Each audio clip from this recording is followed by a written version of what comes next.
I've always said if we were going to get it, I would rather get it at the same time together than years apart, if that makes sense. So if we were going to get it at anyway, then yes, together would be better, in my opinion anyway. Yeah, oh definitely. Especially I feel like it's maybe slightly more beneficial to me because I'm coming slightly behind.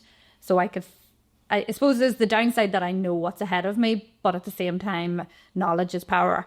So I can ask Aisling what's ahead of me, which is useful. Those the only positive thing you can take from it is you obviously wouldn't wish it on anyone, but because we're both in this situation and you can't change that, it is nice to have somebody that knows exactly what you're going through, and it is definitely a help in that regard. Definitely. Like there is some fantastic charities out there that do buddy you up with somebody that's going through a similar situation, but we don't really need that in the sense that we have each other. Yeah, and like that symptoms or recovery times, you know, we can ask each other different things, and I suppose the main part is how we're feeling, is that we know exactly how each other is feeling.